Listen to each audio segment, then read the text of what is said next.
¿Alguna vez te imaginaste que un océano entero pudiera convertirse en un arma contra un volcán? ¿Qué pensarías si te dijera que un grupo de ingenieros decidió enfrentarse a un río de lava incandescente, usando únicamente agua de mar y tubos de plástico? Suena a locura, ¿verdad? Pero sucedió realmente. En 1973, en una pequeña isla perdida en medio del Atlántico Norte, se libró una de las batallas más extraordinarias entre la ingeniería humana y la furia de la naturaleza. Una batalla que duró 5 meses interminables. Una batalla donde se bombearon millones de toneladas de agua salada directamente sobre roca fundida a más de 1000 grados centígrados. ¿El resultado? Ni los científicos más optimistas pudieron anticiparlo. Quédate conmigo, porque lo que estás a punto de descubrir desafiará todo lo que creías saber sobre los límites de la ingeniería moderna. Esta no es simplemente la crónica de una erupción volcánica. Es la historia de cómo la inteligencia humana logró redirigir la furia de la tierra misma. Jaime, un hombre que pocos conocían fuera de Islandia, una isla tranquila habitada por poco más de 5.300 pescadores y sus familias, situada exactamente sobre una de las zonas geológicas más activas del planeta, la dorsal mesoatlántica, donde las placas tectónicas de Norteamérica y Eurasia se separan lentamente, milímetro a milímetro, año tras año. Pero había algo más en Jaime, algo que había permanecido silencioso durante casi 6.000 años. El volcán Eldfell descansaba como un gigante dormido, integrado al paisaje isleño de manera tan natural que los habitantes locales apenas lo consideraban una amenaza. ¿Por qué temerle a algo que llevaba 5.900 años en reposo absoluto? La madrugada del 23 de enero de 1973 cambió todo para siempre. Sin advertencia previa, sin señales claras que alertaran a la población, el suelo simplemente se abrió. Una fisura colosal de más de 2 kilómetros de longitud rasgó la tierra como si fuera papel. El cielo nocturno se transformó instantáneamente en una cortina ardiente de fuego rojo intenso que iluminaba el océano circundante con un resplandor apocalíptico. ¿Te imaginas despertar y ver tu mundo convertido en un infierno de fuego y cenizas? La evacuación fue un milagro de coordinación, gracias a que la flota pesquera se encontraba amarrada en el puerto esa noche. Todos los residentes pudieron ser evacuados en menos de 6 horas. Ni una sola vida se perdió en el proceso. Pero mientras las personas se alejaban en los barcos, observando cómo su isla se consumía en llamas, surgió una pregunta aterradora. ¿Qué sucedería con su futuro? ¿Qué pasaría con el puerto de Vestmannaeyjar? El corazón económico no solo de la isla, sino de una porción significativa de toda Islandia. La lava basáltica, calentada a temperaturas superiores a los 1100 grados Celsius, comenzó su avance implacable hacia el puerto. Y aquí es donde la historia se vuelve verdaderamente fascinante. ¿Sabías que la lava no es un simple líquido? Desde el punto de vista de la física de materiales, se trata de roca fundida con una viscosidad extremadamente alta, similar a la miel caliente, pero miles de veces más densa y destructiva. Su comportamiento es complejo, impredecible, gobernado por leyes termodinámicas que convierten cada flujo en un sistema único. Los científicos y autoridades enfrentaban un dilema paralizante. Si la lava bloqueaba la entrada del puerto, las consecuencias serían catastróficas. Jaime procesaba aproximadamente el 20% de las exportaciones pesqueras de Islandia. Perder ese puerto significaría el colapso económico, no solo de la isla, sino de una industria nacional completa. Fue entonces cuando surgió una idea que muchos calificaron de demente. ¿Y si en lugar de huir de la lava, intentaban controlarla? Imagina la escena: un grupo de ingenieros islandeses observando toneladas de roca fundida avanzando inexorablemente. Y uno de ellos propone algo nunca antes intentado en la historia de la vulcanología. ¿Qué tal si usamos el océano? La propuesta era tan audaz como simple en concepto: bombear agua de mar masivamente sobre la lava para forzar su solidificación prematura. No pretendían apagar el volcán. Eso sería imposible. La estrategia era mucho más sofisticada. ¿Entiendes el principio? Cuando el agua fría entra en contacto con lava incandescente, la capa superficial se solidifica instantáneamente, formando roca dura. Si lograban crear una barrera de roca suficientemente gruesa en el borde del flujo, la presión del material fundido que venía detrás obligaría a la lava a elevarse o desviarse hacia otra dirección, en lugar de continuar su marcha directa hacia el puerto. En esencia, planeaban construir un dique con la propia lava congelada, pero convertir esa teoría en realidad requeriría un esfuerzo de ingeniería sin precedentes. Lo que comenzó como una medida de emergencia improvisada, rápidamente escaló hacia una operación de escala industrial que rivalizaría con los grandes proyectos de ingeniería de la época.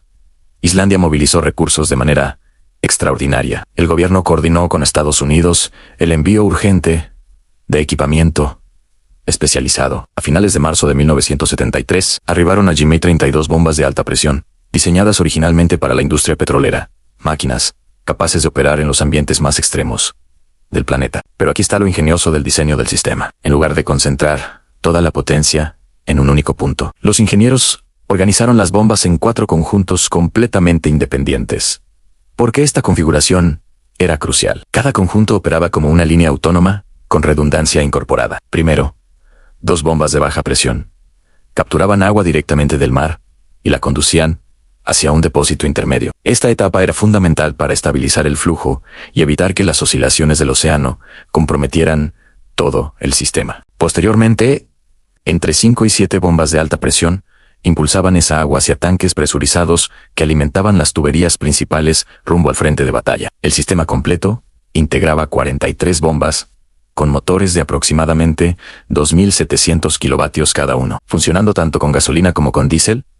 La capacidad de este monstruo hidráulico, cada conjunto podía mover entre 800 y 1.000 litros de agua por segundo, con una presión suficiente para elevar el líquido casi 100 metros de altura, mientras lo empujaba a través de tuberías que se extendían por más de 1 kilómetro. Para poner esto en perspectiva, estamos hablando de un caudal equivalente al que utilizan las modernas plantas desalinizadoras, pero sin ningún tratamiento previo, operando 24 horas al día, 7 días a la semana, bajo condiciones que destrozarían la mayoría de los sistemas industriales contemporáneos. Pero como ocurre frecuentemente en ingeniería, los números sobre el papel rara vez coinciden con la realidad. Las bombas no habían sido diseñadas para trabajar continuamente con agua de mar corrosiva. Empezaron a aparecer problemas anelles de rotor fracturados, sellos deteriorados por la salinidad y fallas críticas causadas por cavitación en las bombas de succión. ¿Sabes qué es la cavitación? Es un fenómeno donde se forman burbujas de vapor dentro del fluido que luego colapsan violentamente, generando ondas de choque microscópicas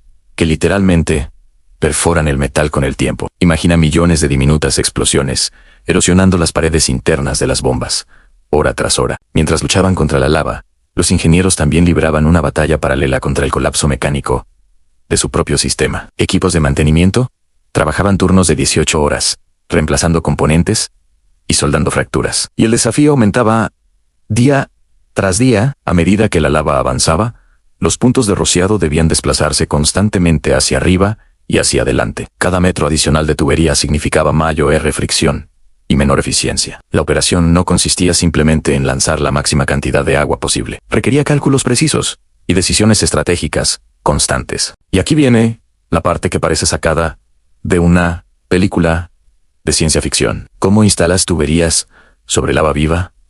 Que cambia de forma constantemente. Los trabajadores literalmente arrastraban y conectaban tuberías directamente sobre la superficie de roca fundida. El suelo bajo sus pies podía hundirse, inflarse o agrietarse. El vapor reducía la visibilidad a pocos metros y el calor radiante convertía la zona en un horno. Inicialmente utilizaron tubos de aluminio, pero resultaron demasiado pesados, rígidos y vulnerables. Las pérdidas por ruptura eran inaceptables. La solución llegó con una innovación que revolucionó la operación en tubos plásticos de alta resistencia. A partir de mediados de marzo, comenzaron a implementar tuberías de polietileno de alta densidad. Llegaban en secciones de 15 metros, que se fusionaban térmicamente en tramos más largos, formando líneas principales que superaron los 12 kilómetros de longitud total. ¿Espera plástico sobre roca incandescente? ¿Eso no se derretiría instantáneamente? Aquí está el genio del sistema, el flujo constante de agua fría. Dentro de los tubos, funcionaba como un mecanismo de refrigeración interna continua. El calor externo atravesaba la pared del tubo, pero era inmediatamente absorbido y transportado por el agua en movimiento, impidiendo que el plástico alcanzara su temperatura de fusión. Hubo momentos documentados donde soportes de madera se incendiaban y estructuras de aluminio se deformaban por el calor, mientras los tubos plásticos mantenían su integridad gracias al enfriamiento interno. Esta técnica es similar a la que utilizan hoy reactores de fusión nuclear experimentales para proteger componentes que enfrentan plasmas a millones de grados. Gracias por acompañarme en esta increíble historia de ingenio y perseverancia. Si te ha fascinado tanto como a mí, no olvides darle a me gusta y suscribirte para no perderte la segunda parte. Nos vemos en el próximo video. Durante las primeras semanas, todos observaban con ansiedad para ver si la estrategia realmente funcionaría. ¿Lograría el agua desviar suficiente lava como para salvar el puerto? Y entonces, algo completamente inesperado comenzó a manifestarse. Después de semanas de rociar, sin parar con agua de mar, el flujo de lava negra empezó a cambiar de color de una manera sorprendente. Aparecieron franjas blancas dispersas que, desde la distancia, parecían nieves polvoreadas sobre roca caliente. ¿Qué estaba pasando? La explicación es química básica. Cuando el agua salada toca la lava a temperaturas extremas, el agua se evapora casi al instante. Pero el cloruro de sodio y los otros minerales no se evaporan. Se quedan atrás, cristalizando poco a poco en una capa blanca y brillante. Como el agua fue rociada a una escala masiva durante muchas semanas, la cantidad de sal acumulada fue colosal. Más de 220.000 toneladas, suficiente para transformar áreas enteras de lava en murallas blancas visibles desde kilómetros de distancia. Y no era solo una capa de polvo. En las zonas de rociado intenso, el agua escurría por la lava antes de evaporarse, depositando la sal en placas y costras gruesas. La sal se fijaba en la roca, penetraba en los poros, cubría todo con masas blancas. Visualmente, la escena creaba un contraste poderoso. El blanco del sal, el negro profundo de la roca basáltica, y el brillo rollo anaranjado de las fisuras que aún emanaban calor. Pero lo que se veía era apenas la parte más evidente del proceso. Lo verdaderamente revolucionario ocurría donde nadie podía verlo, debajo de la corteza. La lava, al enfriarse, tiene una superficie irregular, llena de grieta. Cuando el agua se aplicaba en grandes volúmenes, una parte no se evaporaba en la superficie y se infiltraba por esas fisuras, penetrando bajo la costra todavía incandescente. Allí, al encontrar zonas de temperatura altísima, el agua hervía violentamente y se transformaba en vapor dentro de la propia masa de lava. Este hervir interno era la forma más eficiente de extraer calor, porque retiraba energía directamente desde adentro, desde las partes que aún alimentaban el flujo. ¿Entiendes la implicación? Es como si estuvieras enfriando un motor, no solo desde afuera, sino también desde adentro de sus componentes más calientes. Cuando el vapor se formaba en espacios estrechos, el aumento de presión provocaba más microfracturas en la lava, abriendo sin querer nuevos caminos para que entrara más agua. Esto creó un efecto en cadena termodinámico. Más fisuras llevaban a más penetración de agua, lo que causaba más formación de vapor, que extraía más calor, solidificaba más lava y creaba más fisuras. La lava que minutos antes era fluida, rápidamente se volvía densa y se solidificaba, como si un río de magma se estuviera congelando a cámara rápida. Desde la perspectiva del flujo, estas zonas solidificadas se convirtieron en puntos de anclaje. Cuando el frente se endurecía, la lava que venía detrás se acumulaba, elevaba el nivel y era forzada a buscar una ruta alternativa. Como la lava siempre sigue el camino de menor resistencia, bastaba con crear algunos bloques estratégicos para desacelerar y desviar todo el flujo. La capa blanca de sal también terminó funcionando como un marcador visual. Las áreas con más sal coincidían con los puntos de rociado concentrado,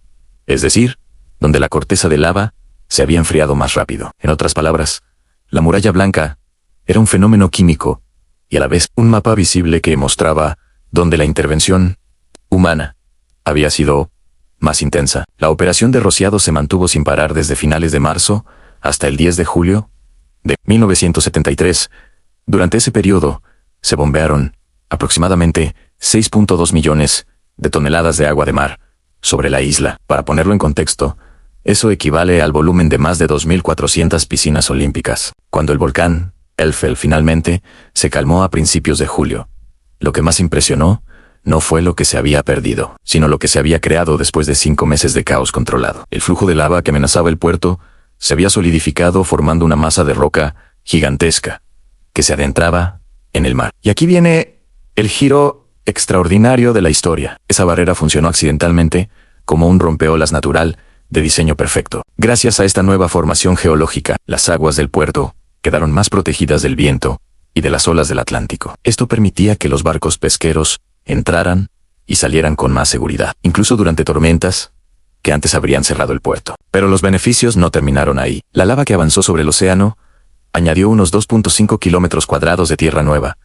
aumentando el área de la isla en un 20%. Era como un proyecto colosal de expansión territorial, ejecutado gratis por la propia naturaleza. De repente, los residentes tenían espacio adicional para reorganizar la ciudad, modernizar infraestructuras y construir nuevas instalaciones. Incluso los materiales volcánicos como las cenizas fueron reutilizados en cimentaciones y obras de construcción. Sin embargo, el aspecto tecnológico más valioso residía en cómo se aprovechó esa masa de lava. En lugar de verla como un terreno inútil, los islandeses identificaron una fuente de energía atrapada en su interior. La roca volcánica es un excelente aislante térmico, lo que significa que el núcleo de los flujos de lava puede mantener temperaturas de cientos de grados durante muchos años, incluso décadas. A partir de este principio, desarrollaron un método para extraer ese calor residual, muy parecido a la geotermia convencional. La técnica consistía en perforar pozos poco profundos, en las áreas todavía calientes, e instalar sistemas de intercambio de calor. El proceso era simple y elegante. En agua fría,